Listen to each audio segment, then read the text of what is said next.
அருட்பெருஞ்சோதி அருட்பெருஞ்சோதி தனிப்பெரும் கருணை அருட்பெருஞ்சோதி. எல்லா உயிர்களும் இன்புற்று வாழ்க, வள்ளல் மலரடி வாழ்க வாழ்க, கொல்லா வரதம் குவளை எல்லாம் ஓங்குக, நல்லோர் நினைத்த நலம் பெறுக, நன்றி நினைத்த எல்லோரும் வாழ்க இசைந்து. உலக மக்களே, அறிவார்ந்த அன்பர்களே, ஆண்மநேய ஒருமைப்பாடுடைய அன்பர்களே, அருட்பெருஞ்சோதி ஆண்டவருடைய திருவிளையாடல்களை பார்த்து கொண்டிருக்கிறோம். அருட்பெருஞ்சோதி ஆண்டவர் திருவிளையாடல் இந்த பிரபஞ்சத்தில் எவ்வளவோ திருவிளையாடல் செய்திருந்தாலும் கூட கலியுகத்தினுடைய கடைசி திருவிளையாடல் 1823ஆம் ஆண்டு தொடங்கி 30/1/1874 இரவு 12 மணி வரையிலும் அவருடைய திருவிளையாடல் தொடர்ந்து நடைபெற்று கொண்டிருந்தது. அருட்பெருஞ்சோதியுடைய திருவிளையாடலை நமது பிள்ளைப்பெருமானவர்கள் அறிய திருவெட்பாவிலிருந்தே பார்த்து கொண்டிருக்கிறோம். ஏன் பிள்ளைப்பெருமானவர்கள் இந்த பூலோகத்திற்கு வருவிக்க விட்டார் என்பதையும், தன் மகனை, தன் அருளால் பெற்றெடுத்த ஒரு ஆண்மகனை செல்வப்பிள்ளை என்று பெயரிட்டு ஏன் இந்த பூலோகத்திற்கு வருவிக்க செய்தார் என்பதையும் திருவெட்பாவிலிருந்தே பார்த்து கொண்டிருக்கிறோம். இந்த பிரபஞ்சம் தோன்றிய காலத்திலிருந்தே தோன்றிய 4 யுகங்களிலுமே, கிரேத யுகம், திரேத யுகம், துவார யுகம், கலியுகம், இந்த 4 யுகங்களிலுமே சமயங்களும் மார்க்கங்களும் மதங்களும் தோன்றி அதற்கு ஏற்றபடி அந்தந்த சமயங்களையும் மார்க்கங்களையும் சேர்ந்த தலைவர்களை கர்த்தாவாக்கி அந்த கர்த்தாக்களை உருவகப்படுத்தி அதற்கேற்ற ஆலயங்களை அமைத்து மக்களை வழிபட செய்து விட்டார்கள். யுகங்களுக்கும் ஆயுள் காலம் உண்டு, ஒவ்வொரு யுகத்துக்கும் ஆயுள் காலம் உண்டு. கிரேத யுகத்திற்கு 17,28,000 வருடங்களும், திரேத யுகத்திற்கு 12,96,000 வருடங்களும், துவார யுகத்திற்கு 8,64,000 வருடங்களும், கலியுகத்திற்கு 5,000 வருடங்களும் என்று ஒவ்வொரு யுகத்திற்கும் கால அளவு உண்டு. அந்த யுகங்களுடைய ஆயுள் காலம் முடிந்தவுடனே யுகங்கள் அழிந்துவிடும். அப்போ அந்தந்த யுகத்தில் தோன்றிய சமயங்களும் மதங்களும் மார்க்கங்களும் அழிந்துவிடும். அப்போ கலியுகம் முடிந்தவுடனே 1900 ஆண்டுகளில் கலியுகம் முடிந்துவிட்டது. அதனால்தான் வல்லப்பமானவர்கள் 1823ஆம் ஆண்டில் வருவிக்க விட்டார் என்பதை நான் பதிவு செய்ய கடமைப்பட்டிருக்கிறேன். இப்போ நம்ம ஒளி யுகத்தில் இருந்து கொண்டிருக்கிறோம். எல்லா யுகங்களும் முடிந்துவிட்டது. சமயங்களும் மதங்களும் மார்க்கங்களும் முடிவடைந்த நிலையில் உலக மக்களுக்கென்று ஒரு மார்க்கம் வேண்டும், ஒரு ஆன்மீக மார்க்கம் வேண்டும். அது சுத்த சன்மார்க்கமாக இருக்க வேண்டும், சமரசமாக இருக்க வேண்டும். உலக மக்கள் அனைவரும் ஒரே மார்க்கத்தில் இருந்து கொண்டு இறைவன் ஒருவனே என்ற நிலையில் இருந்து கொண்டு வேறுபாடுகள் இல்லாமல், முரண்பாடுகள் இல்லாமல், ஆண்மநேய ஒருமைப்பாட்டோடு ஒத்த கருத்தோடு உலக மக்களெல்லாம் இன்புற்று வாழ வேண்டும் என்பதற்காகவே தன் மகனை ஒரு தாயின் வழியாக வருவிக்க செய்தார் அருட்பெருஞ்சோதி ஆண்டவர். சுத்த சன்மார்க்கம் என்பது சமயங்களையும் மதங்களையும் மார்க்கங்களையும் சாராதது. அது ஒரு தனி மார்க்கம், இறைவனால் உருவாக்கப்பட்ட மார்க்கம். மற்ற சமயங்களும் மார்க்கங்களும் மதங்களும் அல்ல, மனிதர்களால் உருவாக்கப்பட்டது என்பதை நீங்கள் புரிந்து கொள்ள வேண்டும். அந்த நிலையில் இருக்கும்போது நமது பிள்ளைப்பெருமானவர்கள் சிதம்பரம் அருகிலே மருதூர் என்ற கிராமத்திலே சைவ குலத்தில் சைவ நெறிகளை பின்பற்றி கொண்டிருந்த ராமையா பிள்ளை சின்னைமையார் அவருடைய இல்லற வாழ்க்கையிலே மகனாக வருவிக்க உற்றார். எப்படி மகனாக வருவிக்க உற்றார் என்பதையும் விளக்கமாக நாம் பார்த்து விட்டோம். அந்த தாயின் கருவறையில் இருக்கும்போது தெளிவாக கூறுவார்கள் பிள்ளை பெருமானவர்கள், உபசாரத்தால் பெற்ற தாய் என்பால் ஒருத்தியின் நான் கருவறையிலே இருக்கும்போது அங்கே எனது தந்தை எப்படியெல்லாம் திருவிளையாடல் செய்தார் என்பதை தெளிவாக நமக்கு அறியிருந்தார்கள். கருவறை இருட்டாக இருக்கின்ற போது தந்தையே இருட்டறையில் என்னை கொண்டு வந்து அடைத்து விட்டாயே என்று கூறும்போது தன் மகனுக்கு ஒளி காட்டியதையும் வெளிச்சம் காட்டியதையும், தந்தையே எனக்கு பசிக்கிறதே என்று தன் தந்தையிடம் கூறும்போது அருட்பெருஞ்சாண்டவர் தன் மகனுக்கு அருளமுதம் ஊட்டியதையும், காற்றே வரவில்லையே தந்தையே உடம்பு புழுக்கமாக இருக்கிறது என்று கூறும்போது அமுத காற்றை வீசியதையும் எல்லாமே வல்லப்பமானவர்கள் திருவெட்பாவிலே நமக்கு அருளி இருக்கிறார்கள். வல்லப்பமானவர்கள் வருவிக்க உற்று 202 ஆண்டுகள் முடிவடைந்த நிலையிலும் கூட அவருடைய அருள் நிலைகளை எல்லாம் உலக மக்களுக்கு யாருமே சொல்லவில்லை என்பதுதான் வேதனையான விஷயம். எல்லாவற்றையும் சொன்னார்கள். புராணங்களிலும் காவியங்களிலும் வந்த திருவிளையாடல்களை எல்லாம் சொன்னார்கள். ஆனால் அருட்பெருஞ்சோதி ஆண்டவருடைய திருவிளையாடலை திருவெட்பாவிலே இருந்து உலக மக்களுக்கு யாரும் விளக்கவில்லை, யாருக்கும் தெரியாது. அந்த நிலையில் இருக்கும்போது நமது பிள்ளை பெருமான் அவர்கள் ஒரு தாயின் வயிற்றிலிருந்து பூலோகத்திற்கு வருவிக்க உற்றார். அந்த இடத்திலிருந்து இந்த 51 ஆண்டுகளையும் 1823ஆம் ஆண்டு தொடங்கிய திருவிளையாடல் 1874 ஆண்டுகள் வரையிலும் நடந்து கொண்டிருக்கிறது. இந்த 51 ஆண்டுகளையும் அருட்பெருஞ்சோதி ஆண்டவர் 8 ஆண்டுகளாக பிரித்து தன் மகனுக்கு எப்படியெல்லாம் அருளை கொடுத்தார் என்பதை தான் பார்த்து கொண்டிருக்கிறோம். ஒரு தாயின் கருவறையிலிருந்து வெளியே வந்த பிறகு, இந்த பூலோகத்துடைய மண்ணை தொட்ட பிறகு 5 மாத குழந்தையிலே நமது குழந்தை இறைவனை சிதம்பரத்துக்கு அழைத்து சென்ற போது அங்கே உலகில் ஒரு திருவிழா நடக்குது, அதுக்காக கூட்டு போகிறாங்க. அதுக்கு முன்னாலேயே குழந்தைக்கு பேர் வச்சுட்டாங்க. எங்கே பின்னலூர் என்ற ஒரு கிராமத்தில் ராமலிங்கேஸ்வரர் கோயிலில் நமது பிள்ளை பெருமானவர்களுக்கு பேர் வச்சாச்சு, ராமலிங்கன்னு பேர் வச்சாச்சு. ஒரு திருவிழாவுக்கு சிதம்பரத்துக்கு கூட்டு போகிறாங்க. அப்போ அங்கே இறைவனுடைய திருவிளையாடல் நடக்குது. தில்லை திறத்திலேயே திரை தூக்க தரிசித்த போது வேய்வகை மேல் காட்டாதே எந்தனைக்கை வெளியாய் காட்டிய மெய்புறமா மெய்ப்பொருளை என்று கூறுவார். அதாவது அவங்கள நம் குழந்தை இறைவனை தூக்கிட்டு போகிறாங்க. அங்கே எல்லாருமே நடராஜனை கும்பிட்டுக்கிட்டு இருக்காங்க, அந்த காலத்தில் தானே. ஆனால் இவருக்கு மட்டும் அருட்பெருஞ்சோதி ஆண்டவர், அவருடைய தந்தை அருட்பெருஞ்சாண்டவர் வெளியாக காட்டுகிறார் தன் சுயரூபத்தை. அதான் சிதம்பர ரகசியம். அதை இந்த பாடலிலே தெளிவாக இருந்ததை நாம் பார்த்து விட்டோம். இப்போ சென்னைக்கு வந்த பிறகு 1ஆம் ஆண்டிலிருந்து 8 ஆண்டுகள் வரைக்கும் நமது பிள்ளை பெருமானுடைய நிலை என்ன?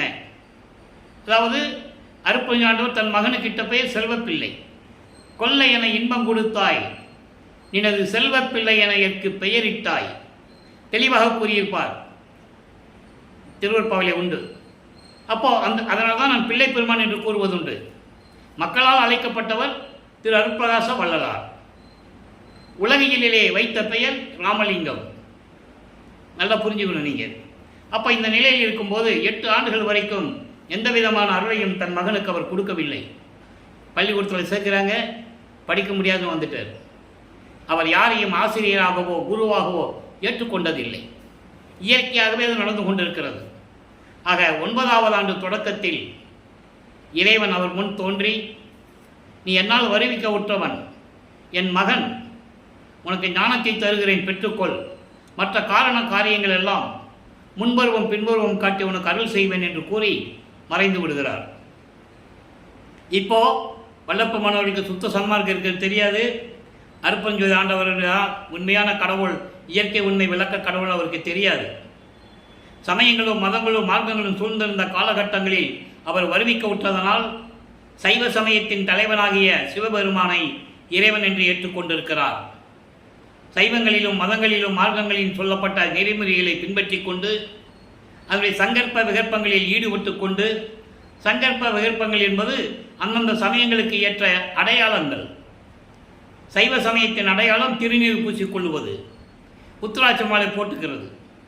வைஷ்ணவ சமயத்தின் அடையாளம் நாமம் போட்டுக்கிறது. அதில் பல வகையான நாமங்கள், ஒத்த நாமம், கொண்டி நாமம், பாத நாமம், வடகலை, தென்கலை, பல பிரிவுகள் உண்டு. இப்படி ஒவ்வொரு சமயங்களுக்கும் மதங்களுக்கும் மார்க்கங்களுக்கும் பிரிவினைகள் உண்டு, வேறுபாடுகள் உண்டு. சுத்த சன்மார்க்கத்திற்கு அது இல்லை என்பதை இன்னைக்கு நம்ம பார்க்க போகிறோம். அப்போ இந்த நிலையில் இருக்கும்போது வல்லப்பமானவர்கள் திருவருள் முறையீடு உதயமாகிறது. 1ஆம் திருமுறையிலே பதிகம் 6 திருவருள் முறையீடு. 1ஆம் திருமுறையிலே மொத்தம் 8 பதிகங்கள்: திருவடி புகழ்ச்சி, நெஞ்சறிவுறுத்தல், விண்ணப்பக்களி வெண்பா, சிவநேச வெண்பா, திருவருள் முறையீடு, வடிவுடை மாணிக்க மாலை, இங்கித மாலை. இப்படி ஒவ்வொரு பதிகங்களும் உருவாகின்றன. நாம் முதலை திருவருள் முறையீடிலிருந்து பார்த்து கொண்டிருக்கிறோம்.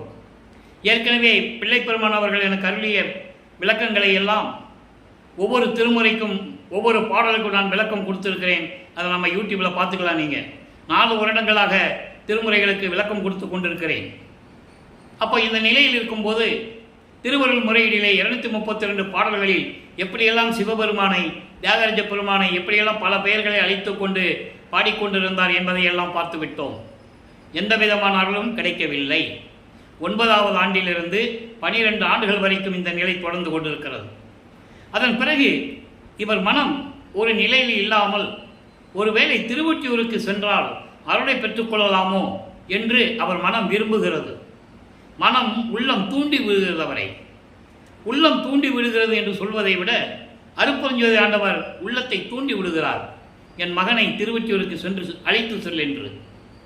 அந்த நிலையில் வல்லப்பெருமான் அவர்கள் முதலாக ஞானத்தை பெற்ற பிறகு 13வது ஆண்டிலே, நான் ஏற்கனவே கூறியிருக்கிறேன் நண்பர்களே, வல்லப்பெருமானை பற்றி கூறும்போது வயதை குறிப்பிடவே கூடாது. அவர் இன்று 7வது வயசில் பிரிந்தார், 10 வயசில் பிரிந்தார், வயதை குறிக்கவே கூடாது. அவர் ஒவ்வொரு யுகத்திலையும் இருந்தவர், வருவிக்கவுற்றவருக்கு வயது இல்லை என்பதை நீங்கள் புரிந்து கொள்ள வேண்டும். அப்போ அந்த 13வது ஆண்டு தொடக்கத்தில் முதலாக அவர்கள் இருந்த இடமான ஏழுகிணர் பகுதியிலே வீராசாமி முதலியார் தெருவிலிருந்து திருவெற்றியூருக்கு நடந்து செல்லுகிறார். அப்போ அவர் எங்கே போனால் நடந்து தான் செல்லணும். 33வது ஆண்டில் நடந்து செல்லுவார், அதாவது 13வது ஆண்டில் நடந்து செல்லுவார், 33வது ஆண்டில் பறந்து செல்வார். அந்த நிலைகளெல்லாம் நாம் பார்த்து கொண்டிருக்கிறோம். அப்படி இருக்கும்போது அங்கே திருவெற்றியூர் செல்லுகிறார். திருவருள் முறையீடு பற்றி பாடினார். எந்த விதமான பிரயோஜனம் இல்லை. போய் பாடுறது செய்கிறது எல்லாம் ஒன்றும் பிரயோஜனம் இல்லை. இப்போ 2ஆம் திருமுறை உருவாகிறது. முதல் திருமுறையிலே வடிவுடை மாணிக்க மலையை பற்றி பார்க்க போகிறோம். மொத்தம் 100 பாடல்கள். முதல்ல சிவபெருமானை பற்றி பாடியாச்சு, ஒரு பிரயோஜனம் இல்லை, காட்சி கொடுக்கல, அருளை கொடுக்கல. ஒருவேளை அம்மனை பற்றி பாடினால் அம்மனிடமிருந்து ஏதாவது அருளை பெற்றுக்கொள்ளலாமா என்ற நோக்கத்தில் வடிவுடை அம்மனை பற்றி பாடுவார். அது வடிவுடை மாணிக்க மலையாக மாறியது. 100 பாடல்கள். இன்று 20வது பாடலை பார்க்க போகிறோம். இதுவரைக்கும் 19 பாடலுடைய விளக்கத்தை பார்த்து கொண்டிருக்கிறோம். எந்த விதமான அருளும் பெற முடியவில்லை. இன்னைக்கு 20வது பாடலை பார்க்குறோம். நல்ல கவனிங்க. வடிவுடை மாணிக்க மாலை பதிகம் 7 20வது பாடல். ஒவ்வொரு பாடலை சொல்லி அந்த பாடலுடைய விளக்கத்தை சொன்னாதான் இறைவனுடைய திருவிளையாடல் எப்படி நடக்குது, இவர் எந்த மனநிலையில் இருந்தார், ஒவ்வொரு 8 ஆண்டுகளிலும் நமது பிள்ளை பெருமானவர்கள் எப்படியெல்லாம் இருந்தார்கள் என்பதை உலக மக்களுக்கு சொல்ல முடியும். காமட்டலர் திருவொற்றினின் நாயகன் கந்தை சுற்றியே மட்டறையோடு நிற்பது கண்டும் இறங்கா போல் நீ மட்டுமே பட்டு உடிக்கின்றனை உன்ற நேயம் என்னோ மாமட்டு அலர்குழல் மானே வடிவுடை மாணிக்கமே. அம்மனை பற்றி பாடுகிற எப்படி சொல்றார் பாருங்க. அதாவது நல்லவர்கள் வாழ்கின்ற காமம் என்ற அந்த கொடிய நோயிலிருந்து விடுபட்டு அந்த இடத்திலே இருக்கின்ற மேன்மக்கள், எங்கே திருவொற்றியூரில், அப்படி இருக்கின்ற மேன்மக்கள் இருக்கின்ற இடத்திலே திருவொற்றியூரில் இருக்கும் உனது கணவன் பல இடங்களிலே கந்தை துணியை கட்டிக்கொண்டு இடுப்பிலே சுற்றி கொண்டு அரை நிர்வாணமாக இருந்து கொண்டிருக்கும் போது நீ மட்டும் இரக்கமில்லாதவர்கள் பட்டு சேலை அணிந்து அலங்கரித்து பகட்டாக இருந்து கொண்டிருக்கிறாயே. எப்படி கேட்கிறார் பாருங்க. பகட்டாக இருந்து கொண்டிருக்கிறாயே, இது எந்த விதத்தில் நியாயம்? நான் உனது மகன், இறைவனால் வருவிக்க உற்றவன், உனது கணவனால் வருவிக்க உற்றவன். நல்லா கவனிக்கணும். இப்போ அவர் சைவ சமயத்தை பின்பற்றி கொண்டிருக்கிறார். சிவபெருமான் தான் இறைவன் என்று இறைவனிடம் விண்ணப்பம் வைத்துக் கொண்டிருக்கிறார். காலங்கள் மாறும்போது, சுத்த சன்மார்க்கத்தை பெறும்போது அங்கே சிவபெருமான் வரமாட்டார், அருப்பெருஞ்சோதி தான் வருவார். தன் மகனை பக்குவப்படுத்துவதற்காக பிரபஞ்சம் தோன்றிய காலத்திலிருந்தே உருவாக்கப்பட்ட இந்த சமய தலைவனாகிய சிவபெருமானை வணங்கி கொண்டிருக்கிறார். அப்போ அது இல்லைன்னு சொல்லணும், இது வேண்டாம் உலக மக்கள்கிட்ட சொல்லணும். இதுதான் கான்செப்டு. அதனால் அங்கே இருந்து கொண்டிருக்கிறார். இப்படியெல்லாம் இருக்கும்போது நீ மட்டும் பட்டு சிலையை கட்டிட்டு அலங்காரம் பண்ணிட்டு மிடுக்காக இருந்து கொண்டிருக்கிறாய். இதில் எந்த விதத்தில் நியாயம்? நான் உன் மகன் முன் எதிரில் வந்து நின்று கொண்டிருக்கிறேன், எனக்கு என்ன பதில் சொல்லப் போகிறாய்? அப்படிப்பட்ட அம்மையே, வடிவுடை மாணிக்கமே, எனக்கு விரைவில் வந்து அறிவாயாக. தந்தையிடம் முறையீடும் செய்து எந்த புரோஜனம் இல்லை, நீயாவது எனக்கு அருள வேண்டும் என்று சொல்லி முறையீடு செய்கிறார்.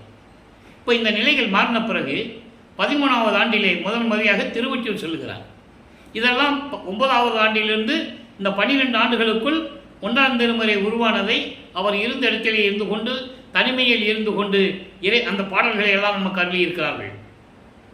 அதன் பிறகு 2ஆம் திருமுறை உருவாகிறது. மொத்தம் 113 பதியங்கள், 1207 பாடல்கள். ஒவ்வொரு பாடலிலும் இறைவனை எப்படி முறையீடு செய்கிறார், இறைவனை எப்படி கெஞ்சுகிறார், அருளை வேண்டும் என்று எப்படி கேட்கிறார் என்பதை பார்த்து கொண்டிருக்கிறோம். 2ஆம் திருமுறை இதுவரைக்கும் 26 பதியங்களுடைய விளக்கங்களை பார்த்துவிட்டோம். எந்த விதமான பதிலும் இல்லை. எந்த விதமான அருளையும் பெற முடியவில்லை. இறைவனிடமிருந்து எந்த விதமான ஒரு செயலும் இவருக்கு கிடைக்கவில்லை. அதன் பிறகு ஒருவேளை திருமுல்லை வாயிலுக்கு போனால் ஏதாவது வாங்கலாமான்னு சொல்லி திருமுல்லை வாயிலுக்கு நடந்து போவார். அங்கே இருக்கிற இறைவன் பெயர் மாசிலாமணி. அவர் ஊருக்கு ஒரு பேர் இருக்கு. அவருக்கு அருப்பஞ்சோண்டுக்கு அப்படி இல்லை, ஒரே பேர் தான். பிரபஞ்சத்திற்கே ஒரே பெயர். அதை நம்ம பின்னால் பார்க்க போகிறோம். அப்போ இந்த நிலையில் இருக்கும்போது மாசிலாமணி உருகி பாடி, உங்ககிட்ட நான் வந்திருக்கேன், நீ என்னை பார்த்தும் பார்க்காத மாதிரி இருக்கிற, பேசவும் மாட்டேன்ற ஊமை மாதிரி நின்றுட்டு இருக்க, நான் என்ன பண்ணுறது? அவமானங்களையும் ஏளன பேச்சுகளையும் தாங்கி கொண்டிருக்கிறேன். உங்ககிட்ட வந்தால் கொஞ்சம் நிம்மதியாக இருக்கலான்னு வந்தால் இங்கேயும் நிம்மதி இல்லை. இதை விட்டுட்டு நான் அங்கே போகலான்னு நினச்சா அங்கேயும் நிம்மதி இல்லை. எல்லாருமே என்னை ஏளனமாக பேசுகிறார்களே, நான் என்ன செய்வது என்றெல்லாம் முறையீடு செய்வார். எந்த விதமான பதிலும் இல்லை இறைவனிடமிருந்து. அதுக்கப்புறம் திருவள்ளித்தாயத்துக்கு போவார். அங்கேயும் போய் சொல்லுவார், யாரை ஏமாத்துறதுக்கு கந்த துணி கட்டியிருக்குன்னு தெரியல, எனக்கு ஒரு கந்த துணியை கூட நான் கட்டிட்டு நிற்கிறேன், அப்படிலாம் சொல்லி சொல்லி உருகி பாடுவார். அந்த விளக்கங்களையெல்லாம் நம்ம பார்த்துட்டோம். கண்ணில் தண்ணி வரும். அப்படிப்பட்ட விளக்கங்கள்லாம் அங்கே இருக்குது. அதன் பிறகு எழுத்தறியும் பெருமான் மாலை உருவாகிறது. இன்றைக்கி அதில் 20வது பாடலை பார்க்குறோம். இது வரைக்கும் 19 பாடலை பார்த்துருக்கோம். நல்லா கவனிக்கணும். வடிவுடை மாணிக்க மாலையில் 20வது பாடலில் எப்படி அந்த அம்மனை வேண்டுகிறார். 2ஆம் திருமுறையிலே எழுத்தறியும் பெருமான் மாலையிலே தியாகராஜ பெருமானை எப்படி வேண்டுகிறார். அப்புறம் 3ஆம் திருமுறையிலும் 4ஆம் திருமுறையிலும் எப்படியெல்லாம் வேண்டுகிறார். 6ஆம் திருமுறைக்கு வரும்போது அருப்பெருஞ்சோதி ஆண்டவரிடம் எப்படி வேண்டுகிறார். இதனுடைய முரண்பாடுகள் வேறுபாடுகள் உங்களுக்கு தெரியணும். அதுக்காக தான் ஒவ்வொரு பாடலை சொல்லி ஒவ்வொரு பதியச்சொல்லை சொல்லி இந்த 8 ஆண்டுகளுக்குள் எப்படியெல்லாம் இறைவனுடைய திருவிளையாடல் நடந்தது என்பதை உங்களுக்கு நான் இறைவன் கொடுத்த விளக்கத்தினால், இறைவனுடைய தயவினால், என் தந்தை வல்லற்பனுடைய தயவினால் அந்த விளக்கத்தை உங்களுக்கு நான் கூறிக்கொண்டிருக்கிறேன். அவன் கொடுத்த விளக்கம் எனக்கு தெரியாது. தமிழ் இலக்கண இலக்கியம் எனக்கு தெரியாது. அவர் கொடுத்த விளக்கத்தை அந்த தயவால் உங்களுக்கு கூறிக்கொண்டிருக்கிறேன். எழுத்தறிய பெருமான் மாலை பாருங்க. மாசுவரே என்னும் மலக்கடலில் வீழ்ந்து உலகோர் ஆசுவரே என்ன அலைவேனை ஆளாயே. 4 வரி பாடல், முதல்ல 2 வரைக்கும் சொல்கிறேன். அதாவது பெரிய அரண் போன்ற ஒரு சுவர், மதில் சுவர். என்னை எங்கேயும் வெளியே போக முடியாமல், நான் தப்பிச்சு கூட போக முடியாது, அவ்வளோ உயரத்தில் சுவர் கட்டி மலக்கடல்னா ஆணவம், கண்மம், மாயை, மாமாயை போன்ற மலங்கள் சூழ்ந்து மாயைகளையும் மயக்கங்களையும் சிக்கி உன்னாலே வருவிக்க விட்டிருந்த பூலோகத்திலே எந்த விதமான பலனும் இல்லாமல் நீயும் அருளை கொடுக்கவில்லை. அப்படி இருக்கும்போது இதெல்லாம் என்னை சூழ்ந்து என்னை சுற்றி பெரிய சுவர் போட்டுச்சு, சுவர் போட்டு கட்டிடுச்சு, மதில் சுவர் மாதிரி. நான் தாவி வெளியே போகவும் முடியாது, தப்பிக்கவும் முடியாது. அப்படிப்பட்ட சுவத்துக்குள்ளே நான் அந்த சுவருக்குள்ளே, அந்த மதில் சுவருக்குள்ளே நான் மாட்டிக்கிட்டேன். இப்போ இந்த நேரத்தில் எனக்கு நீ அருளாவிட்டால், அதான் சொல்கிறாரு, ஆளாயேல்னா நீ ஆட்கொள்ளாவிட்டால் கூசுவரே, கைகொட்டி கூடி சிரித்து அடியார் இயேசுவரே, உலக மக்களெல்லாம் என்னை ஏளனமாக பேசுவார்களே, அடியார்களெல்லாம் கைகுட்டி கை தட்டி எல்லாரும் சேர்ந்து கொண்டு ஏசுவார்களே, இவெல்லாம் இப்படியெல்லாம் இருக்கிறானே, இப்படியெல்லாம் சொல்லிக்கிட்டு நான் நடந்து கொண்டு இருக்கிறானே, திரிந்து கொண்டு இருக்கிறானே, வைத்திய மாதிரி ஊராக சுற்றி கொண்டு இருக்கிறானே என்று சொல்லி உனது அடியார்களே என்னை ஏசுவார்களே, அப்படிப்பட்ட சுகத்துக்குள்ளே நான் மாட்டிக்கிட்டனே, நீ அருள வேண்டாமா? ஒற்றியூரில் இருக்கின்ற எழுத்தறியும் பெருமானே, எழுத்தறியும் பெருமான் என்று சொல்லுகிறார். எல்லாருடைய தலையெழுத்தை அறிந்தவன் இறைவன். உலகில் சொல்லுவாங்கள்ல, உன் தலையெழுத்து சரியில்லை, எப்படி தான் எழுதலான்னு தெரியல அப்படின்லாம் சொல்லுவாங்கள்ல, அதான் சொல்கிறார், எழுத்தறியும் பெருமானே விரைவில் வந்து எனக்கு அறிவாயாக என்று சொல்லி முறையீடு செய்கிறான். இப்போது வல்லப்பமானவர்கள் 2வது எட்டில் இருந்து கொண்டிருக்கும் போது 16 ஆண்டுகள் முடிவடைந்து விட்டது. இறைவனால் இந்த பூலோகத்திற்கு வருவிக்க விட்டு, ஒரு தாயின் வழியாக வருவிக்க விட்டு, சமயங்களிலும் மதங்களிலும் மார்க்கங்களில் ஈடுபட்டு கொண்டு அதன் நெறிகளை பின்பற்றி கொண்டு இறைவனை அருள பெற முடியாமல் 16 ஆண்டுகள் கடந்து விட்டது. இப்போ 3ஆம் திருமுறைக்கு வர மூணாம் திருமுறை என்பது 3வது 8 மூவட்ட 24. 17வது ஆண்டிலிருந்து 24 ஆண்டுகளுக்குள் என்ன நடந்தது என்பதை 3ஆம் திருமுறையிலே 19 பதியங்களிலே 235 பாடல்களிலே நமக்கு தெளிவாக அருளியிருக்கிறார்கள். இப்போ நிலைகள் மாறு. இப்போ இறைவன் அங்கு திருவொற்றிற்கு போவாரா, தெருமுனையில் நின்றுக்குவார், பார்த்துக்கிட்டே இருப்பார். மூலஸ்தானத்திலிருந்து அவர் காட்சி கொடுப்பார்.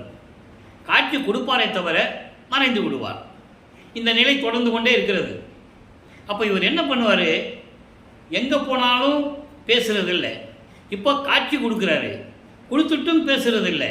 அப்போ அவர் மனசு எப்படி இருக்கும்? அதை 2ஆம் திருமுறையிலே 2ஆம் பதிகத்திலே 3ஆம் திருமுறையிலே 2ஆம் பதிகத்திலே நாரையும் கிளியும் நாட்டரும் தூது என்ற பதிகத்திலே 10 பாடல்களை நமக்கு அள்ளியிருப்பார்கள். தன்னுடைய மனவேதனையை, மனதில் இருக்கின்ற ஏக்கத்தை நாரையிடமும் கிளிகளிடமும் தூது அனுப்புவார் இறைவனிடம். இதுகிட்ட சொல்லி தூது அனுப்புவார். பதில் வராது. வந்தால் தானே பதில் வராது. அதன் பிறகு உலகியலிலே மக்கள் ஒரு கஷ்டம் வரும்போதோ இல்லை ஒரு நல்ல காரியம் செய்யும்போதோ எப்படி குறி கேட்க போவாங்களோ அதுபோல இவரும் குறியாராய்ச்சி என்ற பதிகத்திலே ஒரு புரட்சி பெண்ணிடம் போய் எப்படியெல்லாம் தனது மனநிலையை கூறி குறி கேட்கிறார் என்பதையும் பார்த்து விட்டோம். அங்கே சோழி உருண்டாதானே குறி சொல்கிறதுக்கு. அவர்தான் திருவிளையாடல் செஞ்சுட்டு இருக்கிறாரு. அதன் பிறகு ஒரு ஜோசியர்கிட்ட போய் ஜோசியம் பார்க்குற மாதிரி அங்கேயும் போய் சொல்லுவார். மனசில் இருக்கிறதெல்லாம் கொட்டி தீர்த்துருவார். ஒன்றும் வேலைக்கு நடக்காது. அதன் பிறகு அங்கே இருக்கிறவங்கெல்லாம் சொல்லுவாங்க, ஏன்னா தினமும் பார்க்குறாங்கல்ல, தெருவில் போகிறவங்க அங்கே இருக்கிறவங்க, என்ன ராமலிங்கம் தினமும் வந்துட்டு காலையில் வந்துடுற, ராத்திரி ஆனாலும் வீட்டுக்கு போகிற, என்ன தான் உன் பிரச்சனை அப்படின்னு கேட்பாங்க. பாட்டில் சொல்கிறார், கேட்டாங்க நான் பதில் சொல்கிறேன் அப்படின்லாம் சொல்லுவார். அந்த நிலையில் அவர் இருந்து கொண்டிருக்கிறார். இறைவனுடைய மகன் சொல்ல முடியாது. சொன்னால் யாரும் நம்ப மாட்டாங்க. இப்போவே ஏற்கனவே பைத்தியக்காரன்னு சொல்லிட்டு இருக்காங்க. கட்டு கிடக்காத வீட்டுக்கு கட்டு கிடக்காத பிள்ளை, அவன் இஷ்டத்துக்கு சுற்றி திரிஞ்சிட்டு இருக்காங்கலாம் சொல்கிறாங்க. இதையும் சொல்ல முடியாது. ஆனால் இவருக்கு மட்டும் தெரியும், என்றாவது ஒரு நாள் இறைவனிடம் நம்ம அருளை பெற முடியும், பெற்றுக்கொள்ளலாம் என்ற ஒரு துணிந்து நின்று கொண்டிருக்கிறேன் சொல்வார் ஒரு பாட்டில். துணிந்து நின்று கொண்டிருக்கிறேன் அப்படின்னா உறுதியோடு இருக்கிறேன் என்று அர்த்தம். இப்போ 19வது பதிகம் அதில் காதல் மாற்று என்ற பதிகத்திலே எப்படி சிவபெருமான் இவரை பார்த்து தெருவழியாக ஓடுறார் என்பதை 10 பாடல்களை பார்த்துட்டோம். ஒவ்வொரு பாட்டிலையும் அதனுடைய நிலைமையை சொல்லுவார். என்ன செய்வாரா, அங்கே நின்றுட்டு பார்ப்பார். அங்கே தியாகராஜ பெருமான் முன்னால் சிரிச்சுட்டு மறைஞ்சிடுவார்ல, இப்போ மறையிறது இல்லை, சிரிச்சுட்டு அப்படியே இவரை பார்த்துக்கிட்டே வருவார். இவருக்கு ரொம்ப சந்தோஷமாக இருக்கும், மனமயங்கி இருப்பார். இந்த பொருளெல்லாம் பாட்டில் இருக்கின்றதை உங்களுக்கு பொருளாக சொல்லி கொண்டிருக்கிறேன். இது கதையோ கற்பனையோ அல்ல. வல்லப்பெருமான் எழுதிய பாடல்களிலிருந்து அதனுடைய விளக்கத்தை உங்களிடம் சொல்லிக் கொண்டிருக்கிறேன். தன்னை ஒரு பெண்ணாகவும், அதாவது தன்னை ஒரு தலைவியாகவும், இறைவனை தலைவனாகவும் உருவகப்படுத்தி உள்ளத்திடம் சொல்லுவது போல, உள்ளத்தை தோழியாக வர்ணனை செய்து உள்ளத்திடம் சொல்லுவது போல உலக மக்களுக்கு சொல்லிக் கொண்டிருப்பார். அப்போ அந்த நிலையில் இருக்கும்போது பக்கத்தில் வருவார், கன்னத்தை கிள்ளி அப்படி சிரிச்சுட்டு திரும்பி பார்க்காம யூட்டன் எடுத்து போயிடுவார். திரும்பி பார்க்காமல் ஓடுகின்றார். ஓடினாலும் அவர் ஓட்டத்தை பிடிக்க ஒண்ணாதே, துண்ணி ஓடினாலும் ஓட்டத்தை பிடிக்க ஒண்ணாதே. அந்த 10 பாடலையும் சொல்லுவார். அற்புதமாக இருக்கும். உடம்பு சிலுக்கும். அப்படியே கண்ணிலிருந்து தண்ணி தாரையாக வரும் அதை படித்தா. அவ்வளவு கஷ்டத்தோடு சொல்லுவார், மன வருத்தத்தோடு சொல்லுவார். சரி, ஓடிட்டாரா, தெருவழியாக ஓடுறாரு. இவர் ஊர் மக்கள் கேட்கணும், அதை பார்த்த மக்கள் கேட்கணும், இவர் என்ன பதில் சொல்கிறாருன்னு அவருக்கு தெரியணும். அதுக்காக தெருவழியாக ஓடுறாரு. நல்லா புரிஞ்சுக்கணும். நீங்கள் தெருவழியாக ஓடும்போது இவர் ஓடுறாரு. இது எங்கே நடக்குது? திருவொற்றியூரில் ஓடுறாரா. சிவபெருமான் ஓடுறது மக்களுக்கு தெரியாது. நல்லா புரிஞ்சுக்கணும். ஆனால் இவர் ஓடுறது தெரியும்.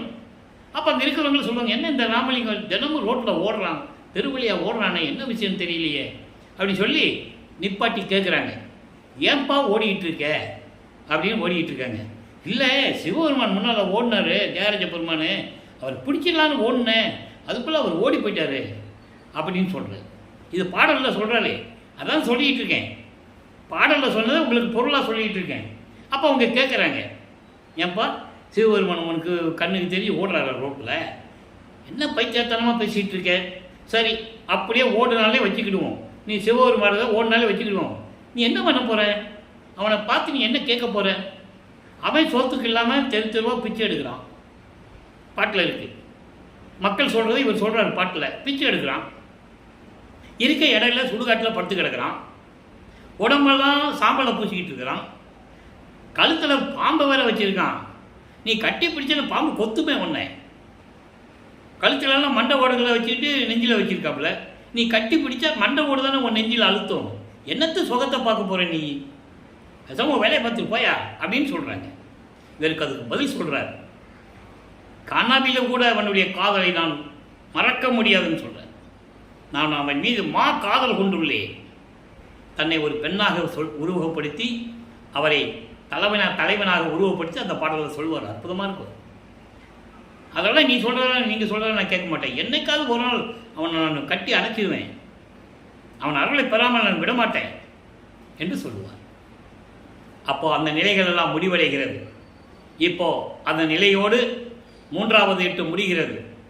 சிவபெருமான் இவரை பார்த்து ரோட்டில் ஓடினது, இவர் பின்னால் போய் பிடிக்க போனது, அங்கே இருக்கிற மக்களெல்லாம் இவரை ஏளனமாக பேசினது, அதற்கு இவர் பதில் சொன்னது எல்லாமே 24 ஆண்டுகளுக்குள் முடிஞ்சிருச்சு. அதற்கு இடையிலேயே நிறைய உலகியலில் செவிவெளி வந்த செய்திகள்லாம் நிறைய உண்டு. பாம்பு வந்தது, இவரை பார்த்து எல்லாருமே ஓடி போனது, இவரை கடிக்காமல் காலை சுற்றிட்டு பின்னால் போனது அப்படிலாம் சொல்கிறாங்க. அந்த விளக்கமெல்லாம் உண்மையாக தான். நம்ம அந்த விளக்கத்துக்குள்ளே நம்ம வேண்டாம், அது நிறைய பேசணும். அது நடந்த இடம், பாம்பு வந்து இவரை காலை சுற்றின இடம் எங்கன்னா வியாசாரபாடியிலே அந்த பேசன் பிரிட்ஜுன்னு ஒன்று ரயில்வே கேட்டிருக்கோம். அங்கே ஒரு சின்ன ஒரு கோயில் மாதிரி ஒன்று வச்சுருப்பாங்க. அந்த இடம் தான் அது நடந்ததுன்னு சொல்லுவாங்க. நான் வியாசாரபாடியில் இருந்திருக்கேன். அப்போல்லாம் நான் டாடா ஸ்டீல் அந்த கம்பெனியில் வேலை செஞ்சுட்டு இருக்கேன். நான் அங்கே இருந்திருக்கேன். அதனால் அது இந்த விளக்கம் எனக்கு தெரியும். அப்போ இந்த நிலையில் இருக்கும்போது இவர் அந்த நிலையோடு அவருக்கு 3வது 8 முடிகிறது. 4வது 8 அடி எடுத்து வைக்கிறார். 4வது 8 அடி எடுத்து வைக்கும்போது அவருக்கு 4 8 32, 25வது ஆண்டிலிருந்து 32 ஆண்டுகளுக்குள் என்ன நடந்தது என்பதை தான் 4வது 8 பார்த்து கொண்டிருக்கிறோம். என்ன நடந்தது? இப்போ நிலைகள் மாறுகிறது. இப்போ சுத்த சன்மார்க்கம் இருக்குது, அவருக்கு தெரியும். அருப்பஞ்சாண்டவர் தான் இறைவனும் தெரியும். 27வது ஆண்டில் தனக்கோடி அம்மாளுக்கு இவர் தாலி கட்டணும். திருமண ஏற்பாடுகள் நடந்து கொண்டு இருக்கிறது. இவர் எனக்கு அது வேண்டாம், இல்லற வாழ்க்கையில் எனக்கு விருப்பமில்லை, வேண்டான்னு சொல்கிறாரு. அதாவது ஒரு நாடகம், ஒரு திருவிளையாடல் நடக்குது, ட்ராமா நடக்குது. ஏன்னா அப்படி தான் சொல்லணும். ஏன்னா இவர் அந்த அம்மாவுக்கு தாலி கட்டி அந்த அம்மாவுக்கு விமோசனம் கொடுக்கணும். அதுக்காக தான் அந்த தனக்கோடி அம்மாள் வந்து இவருக்கு அக்கா மகளாக உலகியலில் ஏற்பட்ட அந்த உறவுக்காக அந்த குடும்பத்தில் வந்து பிறக்கிறாங்க அந்த அம்மா. அப்போ அந்த அம்மாவுக்கு இவர் தாய்மாமன் ஆகிறாரு இல்லையா? அப்போ தாய்மாமனுக்கு கல்யாணம் பண்ணி தரணும். இவரை இப்படியே விட்டோம்னா இவன் வீட்டுக்கு அடங்க மாட்டேன்றான். வாழ்க்கை பாலா போயிருந்தேன். இவனுக்கு ஒரு கால் கட்டு போடணும். உலகியலில் சொல்லுவாங்கள்ல, அவனுக்கு ஒரு கால் கட்டு போட்டால் சரியாக போகணும். அதனால் இந்த ஏற்பாடு பண்ணுறாங்க. இவர் ஒத்துக்கவே இல்லை. அப்போது ஒரு சாமியார்கிட்ட கூப்பிட்டு போகணும். அந்த சாமியார் பேர் ராமலிங்கம். அவர் யாருன்னா அருப்பஞ்சாண்டவர். ஏன்னா இவர் ஏற்கனவே சொல்லிட்டார், நீ எப்போ சொல்கிறியோ அப்போ தான் தாலி கட்டுவேன்ட்டார். சரியா? இதெல்லாம் உலகியலுக்கு தெரியாது. உலக மக்களுக்கு, உலகியல் இருக்கிறவங்களுக்கு தெரியாது. ஆனால் பாட்டில் சொல்கிறார், நீ சொன்னிதானே தாலி கட்டுன்னு ஒரு வரி சொல்லுவார். அப்போ திருமண ஏற்பாடுகள் நடந்து கொண்டு இருக்கிறது.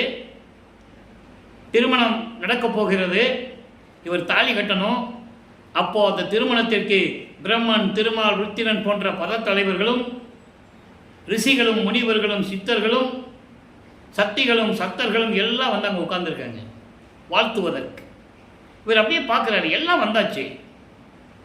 அருப்பஞ்சாண்டவர் அப்பாவும் அம்மாவும் வரலையே, அருப்பஞ்சாண்டவர் சிவகாமி வெள்ளியும் வரலையே அப்படின்னு சொல்லி இவர் மனம் இயங்குகிறது. ஆனால் நேரம் கடந்துக்கிட்டு இருக்கு. தாலி கட்டிடணும், வேறு வழியே இல்லை. தாலி கட்டி அந்த அம்மாவுக்கு மோட்ச வீட்டை காட்டி விமோசனத்தை கொடுத்து விடுகிறார். அந்த அம்மாவும் உணர்கிறார்கள். நல்லா புரிஞ்சுக்கணும், அந்த அம்மாவும் உணர்கிறார்கள். அதனால தான் எந்த எதிர்ப்புமின்றி அவர் வீட்டை விட்டு வெளியேறதுக்கு சம்மதம் சொல்கிறாங்க. இது சூட்சமமான விளக்கம், நல்லா புரிஞ்சுக்கணும். எப்படி தாலி கட்டும்போது அந்த நினைவுகள் வரும் அந்த அம்மாவுக்கு, வந்திருக்கணும், வந்திருக்கும். அதனால தான் இவர் வீட்டை விட்டு வெளியேறும்போது எதிர்ப்பே தெரிவிக்கல அந்த அம்மா. அவர் இஷ்டத்துக்கு விட்டுருங்க, அவர் பெரிய மகான், அவர் விட்டுருங்கன்னு சொல்கிறாங்க. அப்போ இந்த நிலைகள்லாம் மாறிய பிறகு வெள்ளாடை அணிந்து, வெள்ளாடை போட்டாச்சுன்னா, முக்காடு போட்டாச்சுன்னா சமயங்களையும் மதங்களையும் மார்க்கங்களையும் துரத்திடணும். அதில் சம்பந்தப்பட்ட சங்கற்ப விகற்பங்கள் எல்லாம் விட்டுணும்.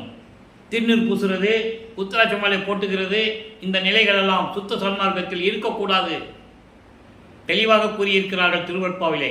ஆனால் இன்னும் பேசிக் கொண்டிருக்கின்றவர்கள் எப்படி வேணா இருக்கலாம் தான் பேசிட்டு இருக்கிறாங்க. ஏன்னா அவரை பூசினார்ல, அவரும் உத்தராட்சம் போட்டிருந்தாரு, திருநீர் பூசினாரு, உண்மைதான். அது என்ன பண்ணார்? அப்போ நமச்சிவாயா சிவாய நமன் சொன்னாரு, பூசினார். அது சமயங்களையும் மதங்களையும் மார்க்கங்களையும் சார்ந்தது. சுத்த சன்மார்க்கத்துக்கு தேவையில்லை என்பதை தெளிவாக பாடல்களில் சொல்லியிருக்கிறார்கள். ஆனால் இதையெல்லாம் மறைத்துவிட்டு மக்களை ஏமாற்றிக் கொண்டிருக்கிறார்கள் என்பதுதான் வேதனையான விஷயம். எல்லாமே ஆதாரம் இருக்கிறது, யாரும் மறுக்க முடியாது, திருவற்பாவில் இருக்கிறது. அப்போ இந்த நிலையில் இருக்கும்போது இப்போ என்ன பண்ணிட்டாரு? முக்காடு போட்டாரு, வெள்ளையாடை போட்டாரு, கதவை பூட்டிட்டார். இனிமேல் நான் எங்கேயும் போக மாட்டேன், நீ வா. இறைவனை அப்பாவை கூப்பிடுறாரு, நீ வந்து கதவை திறந்துட்டு நீ என்னென்ன பண்ணோ பண்ணிக்கோ, நான் வெளியெல்லாம் வர முடியாது, பூட்டிட்டார். அதுக்கப்புறம் மகனுடைய கோபத்தை உணர்ந்து கொண்டு, ஏன்னா 32 ஆண்டுகள் தன் மகனை துன்புறுத்தி விட்டோமே, கஷ்டப்படுத்த விட்டோமேன்னு சொல்லி விண்ணுலகத்திலிருந்து பூலோகத்திற்கு அருட்பெருஞ்சாண்டவர் தெருவழியாக நடந்து வருகிறார். கால் வலிக்க எனது தந்தை நடந்து வந்தார் என்று கூறுவார். ஒவ்வொரு பாடலிலும் திரு அருட்பிரகாச மாலையிலே 100 பாடல்களில் இருக்கின்ற விளக்கத்தை எல்லாம் பார்த்து விட்டோம். இப்போ வல்லப்பமானவர்கள் அருளையெல்லாம் பெற்றுக்கொண்டார், எல்லா அருளையும் பெற்றுக்கொண்டார். சுத்த சன்மார்க்கம், சாகா கல்வி, அருட்பெருஞ்சோதியை வாங்கணும், திருவருள் செங்கோலச்சியை வாங்கணும். அதுக்கப்புறம் அப்பா வந்து மகனோட கலந்துக்கணும். பிரிந்த சக்தியோடு 51 ஆண்டுகள் கழித்து பிரிந்த சக்தியோடு திருப்பி இறைவன் வந்து கூடிக்கணும். அது நடந்ததான் மேட்டுக்குப்போம். அது விளக்கத்தை பின்னால் பார்ப்போம். இப்போ வல்லப்பமானவர்கள் 4வது எட்டை முடிச்சுட்டு 5வது எட்டில் அடியெடுத்து வைக்கிறார். 33வது ஆண்டிலிருந்து, வருவிக்க விட்ட 33வது ஆண்டிலிருந்து 40 ஆண்டுகளுக்குள் என்ன நடந்தது? உலகியலில் சொல்லும்போது, வளர்ப்பமன் சொல்லும்போது 32 வயசு வரைக்கும் அங்கே இருந்தார், 33 வயசுக்கு அப்புறம் இங்கே இருந்தார், 40 வயசில் இங்கே இருந்தார், அப்படின்னு உலகியல் செய்திகள் மாதிரி சொல்லுவாங்க. அப்படி சொல்லக்கூடாது. அல்ல, இறைவன், இறைவனுக்கு வயது எது? வேறு யாருக்காவது வயசு சொல்லியிருக்காங்களா? சொல்ல மாட்டாங்க. இவருக்கு மட்டும் ஏன் வயசு சொல்கிறாங்க? புரியும், நீங்கள் சிந்திக்கணும். ஏன்னா இவர் சமயங்களும் மதங்களும் மார்க்கங்களும் தேவையில்லை என்று கூறினாங்க. அந்த ஒரே காரணத்திற்காக இவரை ஒரு மனிதனாக்கி ஒரு வட்டத்துக்குள்ளேயே வச்சுக்கிட்டாங்க. வெளியே சொன்னாங்க, திருப்பா படித்து அதன் விளக்கத்தை மக்கள்கிட்ட சொன்னாதானே அவர் யாருன்னு மக்களுக்கு தெரியும். இல்லைன்னு எப்படி தெரியும்? இப்போ 5வது எட்டில் இருந்து கொண்டிருக்கிறார். 33வது ஆண்டிலிருந்து 40 ஆண்டுகளுக்குள் என்ன நடந்தது என்பதை 5வது எட்டில் பார்த்து விட்டோம். அந்த விளக்கங்களை பார்த்துட்டோம். அதனுடைய ஒரு சுருக்கம். 33வது ஆண்டில் தத்துவங்களை கடந்து, அண்டங்களை கடந்து, அந்தங்களை கடந்து அங்கே சுத்த சிவஞான வெளிக்கு பறந்து சென்று கொண்டிருக்கிறார். அங்கே சத்தியஞான சபை இருக்கிறது. அங்கே ஒரு சிங்காசனத்தை மலரால் அலங்கரிக்கப்பட்டு நல்ல ஜெகஜோதியாக வச்சிருக்காங்க. அருட்பெருஞ்சாண்டவர் மகனை எதிர்பார்த்து கொண்டிருக்கிறார், வரவேற்க எதிர்பார்த்து கொண்டிருக்கிறார். இவர் போறாரு, முதல் முறையாக போறார். 13வது ஆண்டில் முதல் முறையாக எப்படி திருவொற்றியூருக்கு போனாரோ அதே போன்று வருவிக்கப்பட்ட 33வது ஆண்டில் முதல் முறையாக சத்தியஞான சபைக்கு மேலே சுத்த சிவஞான வெளிக்கு சென்று கொண்டிருக்கிறார். சுத்த சன்மார்க்கத்தை தன் தந்தையிடம் வாங்குவதற்காகவும் சாகா கல்வியை கற்றுக்கொள்வதற்காகவும் அங்கே சென்று கொண்டிருக்கிறார். இங்கே இருக்கிறவங்க என்ன சொன்னாங்க? அவர் எங்கே போனாருன்னு தெரியாதுப்பா, கல்யாணம் பண்ணி பொண்டாட்டியை விட்டுட்டு போயிட்டாரு, வாழ முடியாமல் விட்டுட்டு போயிட்டாரு, எங்கே போனாருன்னு தெரியல, நீ எத்தனை வருஷம் கழிச்சு வளரான்னு தெரியல, இப்படி தான் சொல்லிட்டு இருந்தாங்க. ஒரு விஷயம் மட்டும் நீங்கள் நல்லா கவனிச்சுக்கணும். அந்த விளக்கத்தை நான் இங்கே பதிவு செய்ய கடமைப்பட்டிருக்கிறேன். எப்பவும் வளர்ப்பவனவர்கள் ஒரு இடத்துல இருக்கிறாங்கன்னா அந்த நிலை மாறும்போது திரும்பி அந்த இடத்துக்கு போனதில்லை. மருதூரிலே வருவிக்க விட்டார், சென்னைக்கு வந்த பிறகு அங்கே போனதில்லை. அதேமாதிரி சென்னையில் இருந்தார், சென்னையை விட்டு கிளம்பி வந்த பிறகு மறுபடியும் சென்னைக்கு போனதில்லை. அப்போ 33வது ஆண்டில் நேர சுத்த சிவஞான வெளிக்கு செல்றாரு. அங்கே போகிறாரு. அங்கே இவர் போகும்போது ஒரே கூட்டமாக இருக்கு. அங்கே அன்பர்களே, நான் ஏற்கனவே கூறியது போல இதெல்லாம் சொல்லுவது கற்பனை அல்ல, கதை அல்ல, திருவருட்பாவில் பாடல்களில் இருக்கின்ற விளக்கத்தை கூறிக்கொண்டிருக்கிறேன். எல்லாமே திருவருட்பாவில் இருக்கு. இது சத்தியம், பொய்யல்ல, கற்பனை அல்ல. அப்போ இவர் போறாரு. முதல்ல தேவர்கள் நிற்கிறாங்க. அப்புறம் தேவர்கள் முடிஞ்ச உடனே இந்த 18 கூட்டங்கள் இருக்கு. தேவர் கூட்டங்கள் 18 இருக்கு. அவங்கெல்லாம் நிற்கிறாங்க. அதுக்கு பிறகு இந்திரன் நிற்கிறான். அதுக்கு பிறகு பிரம்மன், திருமால், ருத்திரன், மகேஸ்வரன், சதாசிவம் பதத்தலைவர்கள் நிற்கிறாங்க. ரிஷிகள், முனிவர்கள்லாம் நிற்கிறாங்க. ஏன் இவ்வளோ கூட்டம் அப்படின்னு இவர் கேட்குறாரு. பாட்டில் இருக்கு, கேட்குறாரு. தேவர்கள் தானே முதல்ல நிற்கிறாங்க. தேவர்கள் சொல்கிறாங்க, சத்தியஞான சபைக்கு உள்ளே போகணும், எங்களால் போக முடியல, நீங்கள் போங்க, நீங்கள் போங்க சாமி அப்படின்னு சொல்கிறாங்க. அப்படின்னு என்ன அர்த்தம்? உங்களுக்கு தான் அது தகுதி இருக்குது. அதனால தான் சொன்னார், கொலையும் புள்ளையும் தவிர்த்தவர்கள் தான் சத்தியஞான சபைக்குள்ளே வரணும்னு சொன்னார். அங்கேயும் அப்படி தான். இவங்கெல்லாம் பூரா கொலை செஞ்சவங்க உள்ளே போக முடியாது. படிக்கட்டு கூட மிதிக்க முடியாது. முதல் படியை கூட கால் வச்சு மிதிக்க முடியாது. வெளியே தான் நிற்கணும். வெளியே நின்று தான் அது கொஞ்சம் பேசணும். தெளிவாக இருக்குது பாட்டில். அப்போது இவர் போகிறாரு, கையை காட்டுறாங்க, நீங்கள் போங்க சாமி. ஏன்னா இவருக்கு மணிமுடை சுட்டணும், அதை இவங்கெல்லாம் பார்க்கணும். சாகா கல்வி அவங்க அப்பா அவருக்கு சொல்லிக் கொடுக்கணும், அதெல்லாம் இவங்க பார்க்கணும். நெய்யல் வியப்பில் பாட்டு இருக்குது. அவருக்கு சாகா கல்வி சொல்லிக் கொடுக்கும்போது அதெல்லாம் இவங்க கேட்க முடியலை, இவங்க காலுக்கு கேட்காது. அப்படி கோபமாக இருக்கிறாங்கன்னு பாட்டில் இருக்குது. அப்போது மகனை வரவேற்கிறார். வா மகனே, 2.5 நாளிகை இருக்கிறது மகனே, இந்த ஆடைகளை களைந்து விட்டு சபலம் செய்து, சபலம்னா சேவிங் பண்ணுறது, முகம் சபலம் செய்து புனித நீராடி பட்டாடை அடித்து அணிகலன்களை அணிந்து மங்கள கோலத்துடன் வருவாயாகன்னு சொல்லுவார். பாடல்கள் உண்டு. அவர் சிங்காசனத்தில் அமர வச்சு பிரபஞ்சம் அறிய தன் மகனுக்கு மணிமுடி சூட்டி, இவன் என் மகன், பிரபஞ்சத்தை ஆளப்போகின்றவன் என்று சொல்லி மணிமுடி சூட்டி சாகா கல்வியை கற்றுக் கொடுக்கிறார். இதையெல்லாம் தேவர்களும் முனிவர்களும் ரிஷிகளும் பார்த்து கொண்டிருக்கிறார்கள். அந்த நிலையெல்லாம் முடிந்த பிறகு, அந்த விழா முடிந்த பிறகு, மகனே நீ பூலோகத்துக்கு சென்று வா அப்படின்னு சொல்லும்போது எங்கே உறைவிடமாக இருக்கணும்னு சொல்லி தந்தையிடம் அனுமதி வாங்கி கொண்டு தான் வருகிறார். நல்லா புரிஞ்சுக்கணும். அப்போதான் அவர் அங்கே ஏற்கனவே திட்டமிட்டபடி பரசுராமனும் வெங்கடேஸ்வர ரெட்டியாரும், வெங்கட ரெட்டியார் கருங்குழியில் வீடு வச்சு அவர் தங்கியிருந்தார்ல, அந்த வீட்டு உரிமையாளர், அவங்க 2 சிதம்பரத்தில் பேசிகிட்டு இருக்காங்க. அப்போ தான் திடீர்னு அங்கே விண்ணுலகத்திலிருந்து அங்கே எழுந்தவர்களார் வல்லப்பமானவர்கள். இங்கே இருக்கிறவங்க என்ன சொன்னாங்க? அப்படியே சென்னையிலேருந்து மாட்டு வண்டியிலே வந்தார், நடந்து வந்தார், இருக்கிற கோயில்களெல்லாம் கும்பிட்டு வந்தாரெல்லாம் சொல்லுவாங்க. அது அவர்கள் விளக்கத்துக்கு ஏற்றபடி கிடைத்தது. அதுக்குள்ளே அந்த விளக்கத்துக்குள்ளே நம்ம போக வேண்டாம். நம்ம திருவருட்பாவில் என்ன நடந்தது மட்டும்தான் சொல்லணும். அதான் சத்தியம், அதான் உண்மை. அப்போது அங்கே போகிறாங்க. உடனே பரசுராமன் ஆச்சரியப்படுறாரு. தம்பியை பார்த்தோன்னே உலகையில் ஏற்பட்ட சொந்தம். வல்லப்பெருமானுக்கு எந்த சொந்த உறவு கிடையாது. அண்ணனோ தம்பினோ பேரனோ பேத்தினோ எதுவுமே கிடையாது. நல்லா புரிஞ்சுக்கணும் நீங்கள். அப்போது அவருக்கு தம்பி தானே உலகியல்ல. பார்த்தோன்னே அவருக்கு ரொம்ப சந்தோஷம். அவர் வெங்கட ரெட்டியார் கேட்குறாரு, இவர் யாருன்னு கேட்குறாரு. என் தம்பி தான், அக்கா பொண்ணை கல்யாணம் பண்ணி கொடுத்தோம், வாழ முடியாதுன்னு சொல்லிட்டு வந்துட்டான்.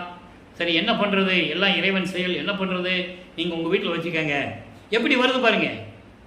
உடனே அவர் கருங்குழிக்கு கூட்டு வந்துடுறார். கருங்குழியிலே 9 ஆண்டுகள் அங்கே உறைவிடமாக இருந்து கொண்டிருந்தார். அங்கே இருக்கும்போது தான் 6வது 8 தொடங்குகிறது. 6 48. 41வது ஆண்டிலிருந்து 48 ஆண்டுகளுக்குள் என்ன நடந்தது அப்படி என்பதை அங்கே திருவருட்பாவிலே கூறப்பட்ட பாடல்களின் மூலமாக கருங்குழியிலே என்னென்ன நடந்தது என்பதை எல்லாம் பார்த்து விட்டோம். இப்போ 44வது ஆண்டிலிருந்து 47 ஆண்டுகளுக்குள் என்ன நடந்தது என்பதை தான் தர்மசாலையில் இப்போ இருந்து கொண்டிருக்கிறதை பார்த்து கொண்டிருக்கிறோம். புரிஞ்சா உங்களுக்கு? இப்போ கருங்குழியிலாம் முடிச்சுட்டு இப்போ 44வது ஆண்டிலிருந்து 47 ஆண்டுகளுக்குள், அது அந்த 3 வருஷம் இல்லை 4 வருஷம் கணக்கு வச்சுக்காங்களேன். ஏன்னா கரெக்டாக அக்யூரேட்டாக நம்ம சொல்ல முடியாது. ஆனால் ஒரு மதிப்பாக சொல்லலாம். அப்போ வல்லப்பமானவர்களுக்கு 44 ஆண்டுகள் ஆகுது வருவிக்க விட்டுரு. அப்போ அந்த 44வது ஆண்டிலிருந்து 47 ஆண்டுகளுக்குள் தர்மசாலையில் என்ன நடந்தது அதான் இப்போ நம்ம பார்த்துக்கிட்டு இருக்கோம். இதை முடித்தாதான் ஜீவகான ஒழித்து ஜீவகானிய ஒழுக்கம் உருவாகுது. அதெல்லாம் நம்ம பின்னால் சொல்ல வேண்டியது இருக்குது. ஏன்னா இங்கேருந்து தர்மசாலையிலிருந்து கிளம்பி மேட்டுக்குப்பம் போகும்போது தான் இதை சொல்ல முடியும். இங்கே இருக்கும்போது என்ன நடந்தது, அப்போது கருங்குழியிலேருந்து விடுவிட்டு கொண்டு அந்த வீட்டிற்கு ஒரு பேர் வரணும்ல, இவர் இருந்தார்ல, அதுக்காக தண்ணீரால் விளக்கரித்த இல்லம் என்ற ஒரு பெயரை அங்கே ஏற்படுத்திவிட்டு, இதெல்லாம் திருவிளையாடல், இறைவனுடைய திருவிளையாடல். அந்த அம்மா என்ன செம்புன்னு தெரிஞ்சு தண்ணி வைக்கும்போதே இவருக்கு தெரியும் செம்பில் தண்ணி தான் வச்சுருக்காங்கன்னு. அதெல்லாம் திருவிளையாடல், அதெல்லாம் விளக்கெல்லாம் இருக்கேன்னு சொல்லியாச்சு. அப்போது அந்த நிலையில் விட்டுவிட்டு தர்மசாலையிலே பார்வதிபுரம் மக்கள் கொடுத்த அந்த நிலத்திலே, அந்த இடத்திலே ஒரே நாளிலே தர்மசாலையை நிறுவி 23/5/1867 தர்மசாலையை நிறுவி அன்றே அணைய அடுப்பை மூட்டி பசியோடு வருகின்றவர்களுக்கு பசியாற்றி கொண்டிருக்கிறார் நமது இறைவன் வல்லப்பமானவர்கள். இப்போ இங்கே என்ன நடந்தது?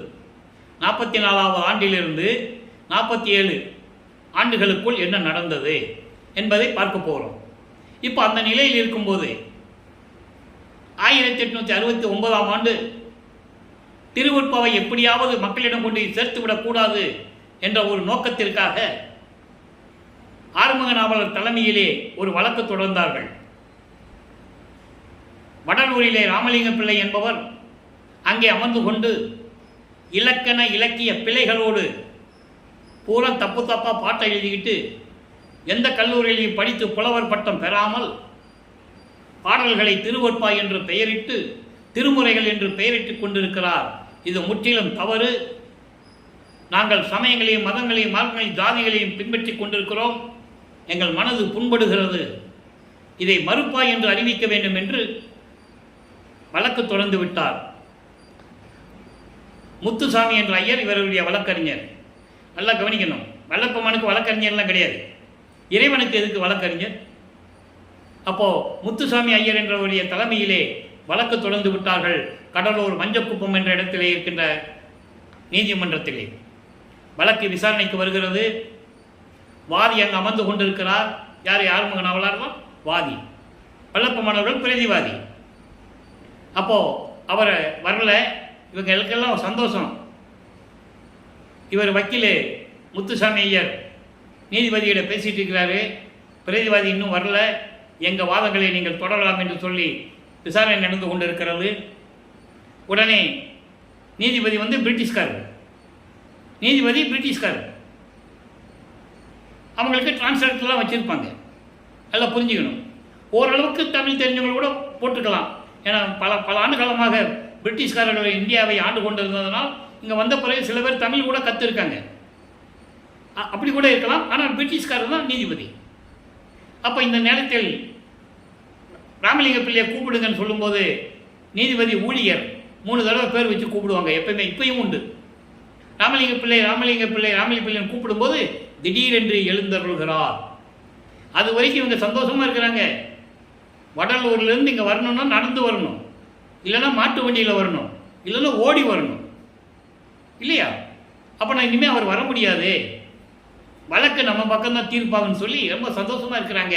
இவர் இறைவனாயிற்றே, நினைச்ச இடத்துல இருப்பார். ஒரு நொடியில் அண்டங்களை கடந்து இருப்பார்.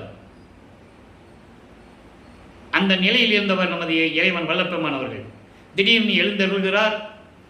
உள்ளே போன உடனே நீதிபதி ஆச்சரியமாக பார்க்குறாரு. இவர் காட்சி கொடுக்குறார். நல்லா புரிஞ்சுக்கணும் நீங்கள். இது சூட்சமமான விளக்கங்கள், இறைவன் கொடுத்த விளக்கங்கள். ஒவ்வொரு பாட்டிலையும் ஒவ்வொரு வரி இருக்கும். எங்கேயாவது கணக்கு வழக்குகள் அத்தனையும் முடித்து விட்டேன் என்று கூறுவார். அப்போ வழக்கு தொடர்கிறது. அதாவது விசாரணை தொடர்கிறது. நீதிபதி கேட்கிறார். இது நிறைய பேர் புத்தகம் கூட எழுதியிருக்காங்க. ஆனால் ஒட்டுமொத்தமான பேர் என்ன சொல்லுவாங்கன்னா, இவர் போனார், எல்லாம் எந்திரிச்சு நின்னாங்க, ஏன் எந்திரிச்சு நிற்கிறீங்கன்னு நீதிபதி கேட்பாராம். இல்லை அவர் பெரியவர், நாங்கள் அவரை ரொம்ப மதிக்கிறோம், அதனால் எந்திரிச்சு நின்னோம் அப்படின்னு சொன்னதாகவும் உடனே நீதிபதி ஏன் அப்புறம் வழக்கு போட்டீங்க அப்படின்னு சொன்னதாகவும் வழக்கு தள்ளுபடி ஆனதாகவும் கூறுவார்கள். இது உலகில் பல செய்திகள்லாம் வர வாய்ப்பு உண்டு. நினைச்சபடியெல்லாம் பேசுவாங்க, மனசுக்கு வந்தபடியெல்லாம் பேசுவாங்க, மனசுக்கு தோன்றபடியெல்லாம் பேசுவாங்க, அது வேற விஷயம். ஆனால் திருவொற்பாவில் என்ன இருக்கிறது அதுதானே உண்மை, ஆதாரங்கள் அதுதானே. அப்போ வழக்கு தொடர்கிறது. நீதிபதி இவரிடம் கேட்டிருக்க வேண்டும். எப்படி நீங்கள் இலக்கண இலக்கியம் கற்காமல் எப்படி இந்த பாடல்களை எழுதி திருவெட்பா என்று பெயரிட்டு திருமுறைகள் என்று அழைத்துக் கொண்டிருக்கிறீர்கள்? இதுதான் வழக்கு. இதற்கு நீங்கள் பதில் சொல்ல வேண்டும் என்று அவர் கேட்டிருக்கணும். அப்ப இவர் பதில் சொல்லியிருக்கணும். இல்லை, இறைவனால், எனது இறைவன் அருட்பெருஞ்சோதி ஆண்டவரால் அருளப்பட்டது என்று சொல்லி இருக்க வேண்டும். இப்படிதான் நடந்திருக்கணும். உடனே இதை டிரான்ஸ்ஃபர் பண்ணி அவர்கிட்ட சொல்லியிருக்கணும். ஏற்கனவே இவர் காட்சி கொடுத்துட்டார் இல்லையா? இங்க ஒன்று நீங்க நல்லா கவனிக்கணும். எத்தனையோ புராணங்களிலே காவியங்களிலோ எல்லா கதைகளிலும் நீங்க படிச்சிருப்பீங்க. சிவபெருமான் காட்சி கொடுத்ததாகவும், ஒரு தொண்டனுக்காக நீதிமன்றத்தில் காட்சி கொடுத்ததாகவும், காஞ்சி காமாட்சி காட்சி கொடுத்ததாகவும், மதுரை மீனாட்சி காட்சி கொடுத்ததாகவும், சமயபுரம் மாரியம்மா காட்சி கொடுத்ததாகவும் எல்லாமே நீங்க வழக்கத்தில் கேட்டிருப்பீங்கல்ல. அதே மாதிரி வல்லப்பெருமான் அருட்பெருஞ்சோதி ஆண்டவர் ஏன் அவருக்கு காட்சி கொடுத்துருக்க கூடாது? இவர் அருட்பெருஞ்சோதி ஆண்டவர் என்றும் இறைவன் என்றும் ஏன் அவருக்கு காட்சி கொடுத்துருக்க கூடாது? ஏன் அவர் எந்திரிச்சு நிற்கணும்? இவரை பார்த்த உடனே ஏன் அவர் எந்திரிச்சு நிற்கணும்? நீதிபதி யோசிச்சு பார்க்கணும். நீங்க இந்த உண்மைகள் எல்லாம் யாரையும் மக்களிடம் சொல்லாமல் இருந்ததனால் வல்லப்பெருமானுடைய இறைநிலை மக்களுக்கு தெரியாம போயிடுச்சு, மறைச்சிட்டாங்க. அவனே நீதிபதி கூறுகிறார், திருவெட்பாவை மறுப்பா என்று அறிவிக்க முடியாது. இந்த விசாரணையில் நான் தெரிந்து கொண்டது இறைவனால் அருளப்பட்டது என்பதை நான் உணர்கிறேன் என்று சொல்லுகிறார். அப்போ திருவெட்பாவை மறுப்பா என்று அறிவிக்க முடியாது என்ற தீர்ப்பை வாங்கி கொண்டு வல்லப்பெருமான் அவர்கள் தர்மசாலைக்கு திரும்பி விட்டார்கள். அங்கிருந்து அப்படியே வந்துட போறார். அவ்வளவுதான். நினைச்சா இங்க இருக்க போறார். வந்தவுடனே இங்கே உத்தரஞான சிதம்பரமாலை உருவாகிறது. அந்த 10 பாடல்கள் எப்படிப்பட்டதெல்லாம் என்றவை பார்த்து விட்டோம். இங்கே சத்தியான சபை வருவதை சூட்சமமாக கூறுவார். சுத்த சன்மார்க்கம் எப்படிப்பட்டது? இங்கே வந்தால், சுத்த சன்மார்க்கத்து வந்தால் இறைவன் யார் யாருக்கெல்லாம் அருளை கொடுப்பார், இந்த பெருவெளி எப்படி இங்கே சத்திய சபை அமையக்கூடும் என்பதையெல்லாம் சூட்சமமாக கூறியிருப்பார். உலகத்திற்கே இது பெயர் வாங்கக்கூடிய இடம் என்றெல்லாம் கூறுவார். அந்த விளக்கங்களையெல்லாம் நாம் பார்த்து விட்டோம். ஜீவகாரணி ஒழுக்கம் உருவானது 7 பிரிவுகளாக. பசி, பிணி, தாகம், இச்சை, எளிமை, பயம், கொலை என்ற ஒரு 7 பிரிவுகளாக ஜீவகாரணி ஒழுக்கம் உருவானது. அந்த விளக்கத்தை நம்ம பின்னால் தருவோம்.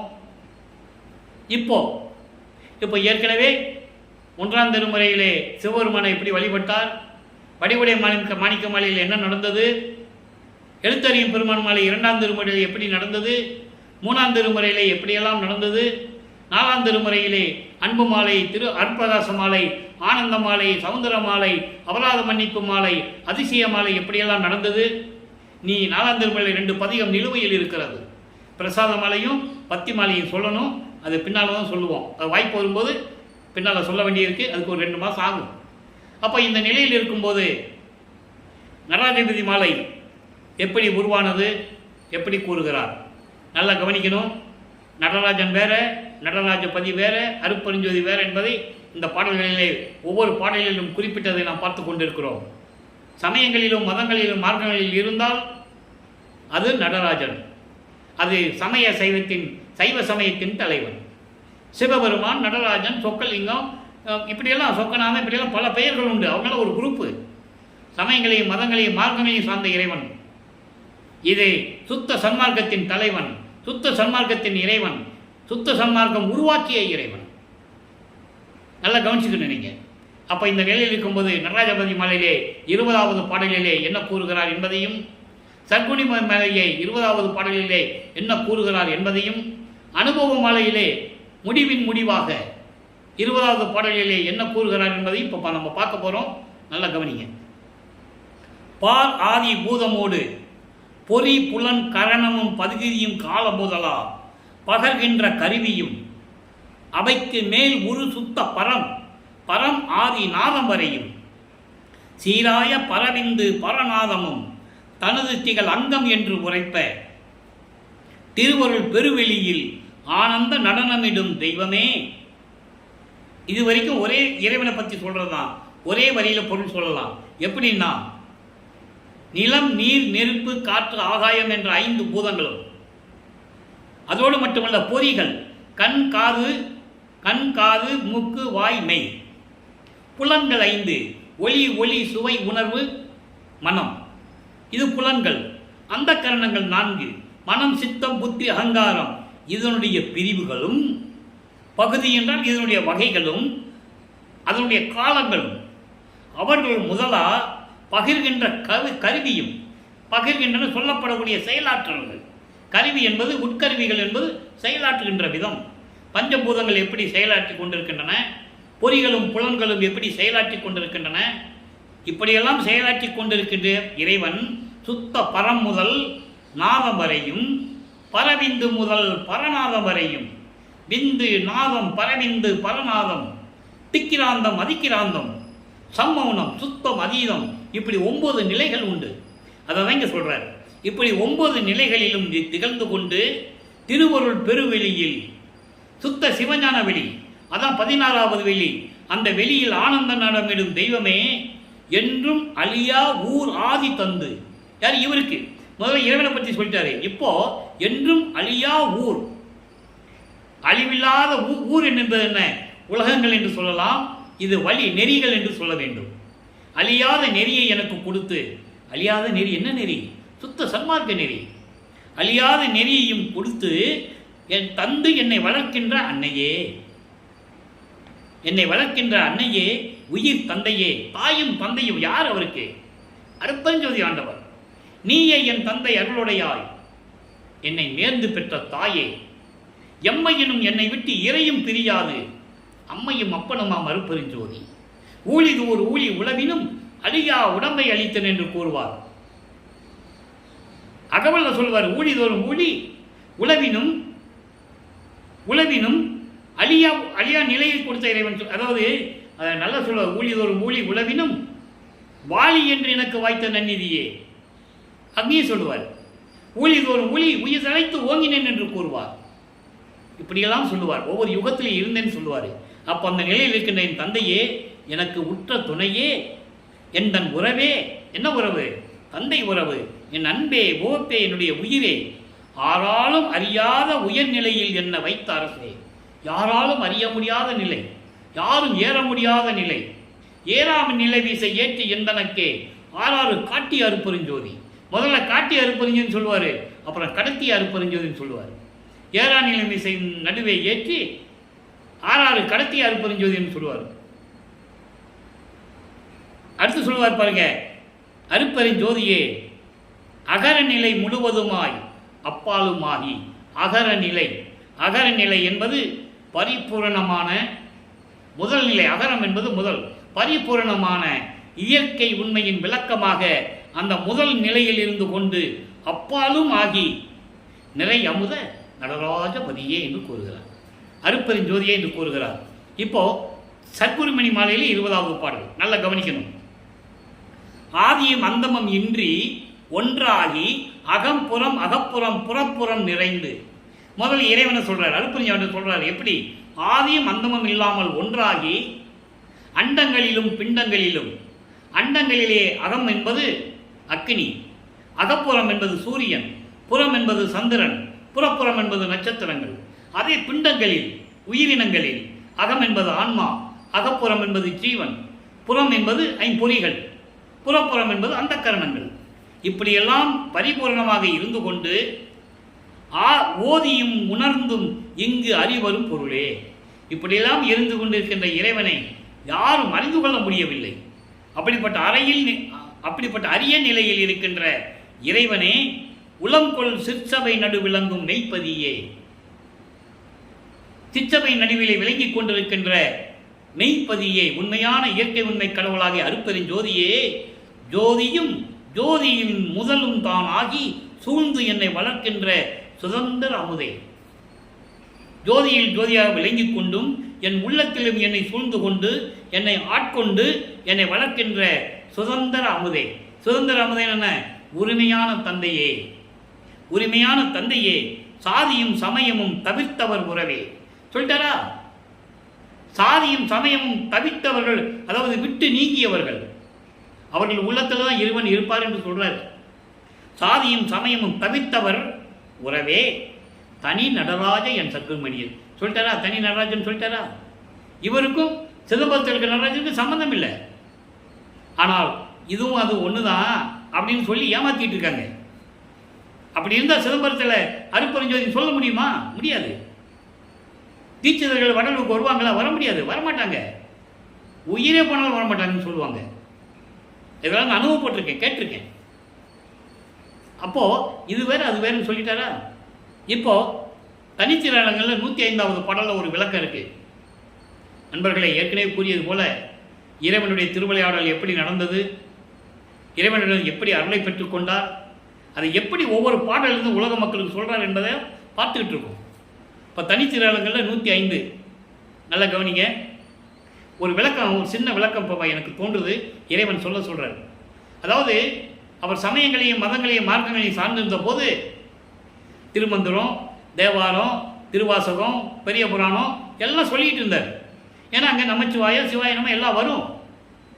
அப்போ அவர் திருக்குறளை சொன்னாரா? சொல்ல முடியாது. ஏன்னா திருக்குறளில் சாதி இல்லை, மதம் இல்லை, சமயம் இல்லை, எதுவுமே கிடையாது. ஆனால் சுத்த சன்மார்க்கத்தை பெற்ற பிறகு அதையெல்லாம் விட்டுருவார். திருமந்திரம், தேவாரம், திருவாசகம்லாம் சொல்ல மாட்டார், திருக்குறள் மட்டும் பேசுவார்.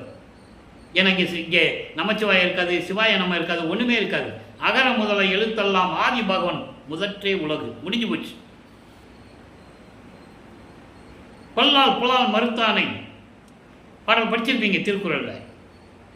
எல்லா உயிர்களும் தொழும், அதை தான் இங்கே சொன்னார். குருவருள் நெறியென பல்கால் என பறித்த மெய் சிவமே, கொல்லா நெறியே குருவருள் நெறியென பல்கால் எனக்கு பகந்த மெய் சிவமேன்னு சொல்லுவார். நல்லா புரிஞ்சுக்கணும். அதனால தான் திருக்குறளை கையில் தொட்டார். அதுக்கப்புறம் தேவாரம், திருவாசகத்தில் அவர் தொடரலை. இப்போ பாருங்க, தனித்திரங்களில் பாருங்க, சிற்றவை கண்ணும் பொற்றவை கண்ணும் திருநடம்புரியும் திருநடராஜன். திருநடராஜன் அதாவது சிற்றவையிலும் பொற்றவையிலும் அருள் நடனம் செய்து கொண்டு திருவிளையாடல் செய்து கொண்டிருக்கின்ற அருட்பெருஞ்சோதியே, எனக்கு அருள் புரிந்த நினக்கு, எனக்கு அருள் கொடுத்த உனக்கு அடியேன் கைமாறு என்ன தரப்போகிறேன், எனக்கு தெரியலையே, போற்றினின் அருளே என்று கூறுகிறார். ஆக இறைவன் தனக்கு அருளினது பாடல்கள் சொல்றார். இப்போ அனுபவ மாலை இறுதியாக பாடல் நல்லா கவனிங்க. 20வது பாடல். இந்த பாடலில் நான் ஏற்கனவே சொல்லியிருக்கேன், 100 பாடல்கள் அப்படி தான் இருக்கும். தன்னை மனைவியாகவும் இறைவனை கணவனாகவும் வர்ணனை செய்து அதை இறைவன் வருகின்ற வரவை, அதாவது விண்ணுலகத்திலிருந்து நம்ம தர்மசாலைக்கு பூலோகத்திற்கு எப்படி வராரு, இதெல்லாம் தர்மசாலைக்கும் போது நடக்குது. அனுபவ மாலை முடிவான முடிவு. நீங்கள் சித்தி வளாக்கு போன பிறகு இதெல்லாம் கிடையாது, எல்லாமே இங்கே நடந்து முடிஞ்சிருச்சு. அங்கே போன பிறகு சத்தியஞான சபை கட்டுறது, கொடி ஏற்றுறது, சன்மார்க்க கொடி கட்டுறது, பேருபதேசம் செய்கிறது, ஞான சரியை மக்களுக்கு சொல்கிறது, அகவல் எழுதுனது, அதான் முடிவான முடிவு. அதை நம்ம பின்னால் பார்க்க போகிறோம். இப்போ பாருங்கள், பாட்டை கவனிங்க. அரும்பொன் அணையார் எனது கணவர், தன்னை ஒரு பெண்ணாக சொல்லி தன்னை மனைவியாகவும் இறைவனை கணவனாகவும் சொல்கிறாரு. வரும் தருணம் ஆயிலை ஈது ஆதலினால் வாயில் முகப்பு எல்லாம் விரும்புறு தோரணம் கொடிகள் பழுத்த கொலை வாழை விரைக்கமும் கமுகு. விரைக்கமுகுன்னா பாக்கு மரம், அந்த இது பாக்கு மர கொலை இருக்குல்ல அது. தென்னங்கிளை நீர், தென்னங்கிளைகள், அதாவது இளநிகள் இருக்கிற அந்த தென்னை தோரணை எல்லாம் பலவும் புனைக. மனதிடம் சொல்லுகிறார், தோழியிடம் சொல்லுவது போல. இதனுடைய உள் அர்த்தம் என்ன தெரியுமா? மனதை சுத்தப்படுத்த வேண்டும், மனதை அலங்காரப்படுத்த வேண்டும். சமயங்களையும் மதங்களையும் மார்க்கங்களையும் சார்ந்த நெறிகளை எல்லாம் முழுவதுமாக விட்டுவிட்டு சுத்த சன்மார்க்கத்தோடு இருக்க வேண்டும். அப்போதான் இறைவன் உள்ளத்தில் வருவார். அதை தான் இங்கே சொல்கிறார். புரிஞ்சுக்கணும். நீங்கள் வாழை தோரணை கட்ட சொன்னார், தென்னை இலையை கட்ட சொன்னார், பாக்கு மர தோரணெல்லாம் கட்ட சொன்னார். அதெல்லாம் என்ன, எதுக்கு சொன்னார்? அலங்கரிக்க சொன்னார். எதுக்கு அலங்கரிக்க சொன்னார்? மனதை சுத்தப்படுத்த வேண்டும். சமயங்கள், மதங்கள், மார்க்கங்கள், ஜாதிகள் என்ற பற்றுகளை நீக்கி மனதை சுத்தமாக வச்சிருக்கணும். அப்போ தான் இறைவன் அங்கே வருவார். அப்போ மனைவிடம் சொல்லுகிறார், மனமே எல்லாவற்றையும் பற்ற அறந்து விட்டு சுத்த சன்மார்க்கத்தில் வச்சுக்கிட்டு சுத்தமாக இருன்னு சொல்கிறது. அதான் விளக்கம். சரியா? அதுக்கு அடுத்து சொல்கிறார் பாருங்க. கரும்பு நெல்லின் முளை நிறை நீர்குடம் இணைந்த கயலும் கண்ணாடி கவரி முதல் உன்னாடி இடுக. உன்னாடி என்பது உள்நாடி சொல்கிறாரு. நெல் முளைப்பாரின்னு சொல்லுவாங்கள்ல அந்த காலத்தில். கோயிலெலாம் விசேஷம் நடந்ததுன்னா இந்த சிறு தெய்வ கோயிலெலாம் நடக்கும். முளைப்பாரி, அந்த மாதிரி முளைப்பாரி, குடம் நிறைய குடம் தண்ணி, கண்ணாடி, வளையல், சீப்பு, விசிறி எல்லாம் எடுத்துகிட்டு வான்னு சொல்கிறார். அதாவது அலங்கரிக்கிறது சொல்கிறார், வேறு ஒன்றும் இல்லை. இதையெல்லாம் எடுத்துகிட்டு வந்து இடுகன்னு சொல்கிறார். அதாவது மனப்பூர்வமாக உள்ளத்தை மனதை சுத்தப்படுத்த வேண்டும் என்று சொல்லுகிறார். மனப்பூர்வமாக எல்லாத்தையும் சுத்தப்படுத்தி அலங்காரம் செய்து வைப்பாயாக. இறைவன் வருகின்ற நேரம் வந்து விட்டது, நேராக மனதில் வந்து அமர்ந்து கொள்ளுவார். இதான் அதுக்கு பொருள். அதுக்கு சொல்வார் பாருங்க. அடுத்து, இரும்போடு கல்வொத்த மனங்களும் கனிய சொல்லிட்டாரா? நான் சொன்னேன்ல, சமயங்களையும் மதங்களையும் மார்க்கங்களையும் விட்டு தான் வரணும்னு. அதுக்கு ஏதாவது சுத்தப்படுத்தணும்னு சொன்னார்ல, அதுக்கு பின்னால் ஒரு வரியில் சொல்கிறாரு, இரும்போடு கல்வொத்த மனங்களும் கரைய. இரும்பு எப்படி கடினமாக இருக்கும், கல் எப்படி இருக்கும்? இரக்கமில்லாத மனங்கள். இரக்கமில்லாத மனம் யார்கிட்ட இருக்கும்? சமயங்களையும் மதங்களையும் மார்க்கங்களையும் ஜாதிகளையும் பட்டு கொண்டவர்கள்கிட்ட இரக்கம் இருக்காது. அவர்கள் மனங்களும் கரைய. உருக்கும் இறைவர் திருவருவு எதிர்கொண்டு ஏற்றுவதற்கு இனிதே. கடவுள் வந்துகிட்டு இருக்காரு, மனசை சுத்தப்படுத்தணும், சமயங்களையும் மதங்களையும் மார்க்கங்களையும் ஜாதிகளில் பற்றுகளை நீக்கிடணும். அப்போ மனசு சுத்தமாயிடும். எவ்வளவு இரும்பு மனசு இருந்தாலும் சரி, எவ்வளவு கல் மனசு இருந்தாலும் சரி, அந்த மனசுகளை கரைய வைப்பதற்காக, அவர்களுக்கு சுத்த சன்மார்க்கத்தை கொடுப்பதற்காக இறைவன் வந்து கொண்டிருக்கிறார். இதெல்லாம் நம்ம சுத்தப்படுத்திட்டோம்னா நம்ம எதிர்கொண்டு வரவேற்று, இறைவனை எதிர்கொண்டு வரவேற்று வணங்குவதற்கு வசதியாக இருக்கும். சமயங்களையும் மதங்களையும் மார்க்கங்களையும் சார்ந்திருந்தால் நம்ம எப்படி இறைவனுக்கு போக முடியும்? கொலையும் புலையும் தவிர்த்திருக்க வேண்டுமே. கொல்லா விரதம் தன்னை கொல்லாரை காணில் ஒரு புல் என்னை எண்ணி புறங்கொலிகன்னு சொல்லுவார். அதாவது எந்த உயிரையும் கொல்ல மாட்டேன் அப்படின்னு சபதம் எடுக்காதவனை நீ பார்த்தீங்கன்னா அவனை தூசிக்கு சமமாக நினைச்சு அவனை விட்டு போயிருன்ற அறந்திரவில்லை சொல்லுவாரே, கண்டன் கழித்தேன் அந்த பதியத்தில் சொல்லுவாரே, கொல்லாமை விரதம் தன்னை கொண்டார் தம்மை தல்லானை. கொலையும் புலையும் தவிர்த்தவர்களை இறைவன் கைவிட மாட்டானாம். கொலையும் புலையும் கொண்டார் தம்மை தழுவானை. எல்லாம் சொல்லிட்டாரா? அது இருந்தா இறைவன் வந்து சேர மாட்டார் என்பதை இங்க சொல்றாரு அந்த வரியில. அதான் சொல்றாரு, இரும்போடு கல்வொத்த மனங்களும் கனிய. அவங்களுக்கு பரிகாரம் கொடுக்கணும் இல்லை? அப்போ நம்ம எதிர்கொண்டு இறைவனை வரவேற்க சென்றமானால் இந்த நிலையில் நம்ம சுத்த சன்மார்க்கத்தில் இருக்க வேண்டும். கொலையும் புலையும் தவிர்த்து, சமயங்களையும் மதங்களையும் மார்க்கங்களையும் அந்த நெறிமுறைகள் எல்லாம் தவிர்த்து சுத்த சன்மார்க்கத்தில் இருந்து கொண்டு இறைவனை வரவேற்பதற்கு வசதியாக இருக்கும். அதுதான் நமக்கும் மகிழ்ச்சியாக இருக்கும் என்று கூறுகிறார். எனவே அன்பர்களே, இறைவனுடைய வரவையும் எப்படியெல்லாம் இறைவனுடைய திருவிளையாடல் நடந்தது என்பதையும் இன்றைய பதிவிலே நாம் பார்த்துவிட்டோம்.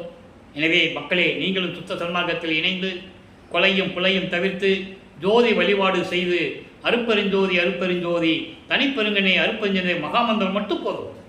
நீங்கள் எதுவும் படிக்க வேண்டாம், மகாமந்திரம் மட்டும் சொல்லுங்கள். 2 வரி தானே, மனம் வரைக்கும் மணிக்கணக்கெல்லாம் பாடணும்னு அவசியம் கிடையாது. 2 வரி மகாமந்திரத்தை சொல்லி இறைவனை வழிபட்டு அவருடைய செல்வங்களையும் அருள்களையெல்லாம் பெற்றுக்கொண்டு இந்த வையகத்தில் நீங்கள் வாழ்வாங்கு வாழ வேண்டும், நோயற்ற வாழ்வில் வாழ வேண்டும் என்று இறைவனுடைய தயவாலையும் கருணையாலேயே வாழ்த்தி இந்த வள்ளலார் ஊழியன் விடைபெறுகிறேன். மீண்டும் நாளை சந்திப்போம். நன்றி, வணக்கம். அருட்பெருஞ்சோதி அருட்பெருஞ்சோதி தனிப்பெரும் கருணை அருட்பெருஞ்சோதி. நாளையும் இறைவனுடைய திருவிளையாடல் தொடரும். கண்டு மகிழ்ந்து இறைவனுடைய அருளை பெற்றுக்கொள்ளுங்கள்.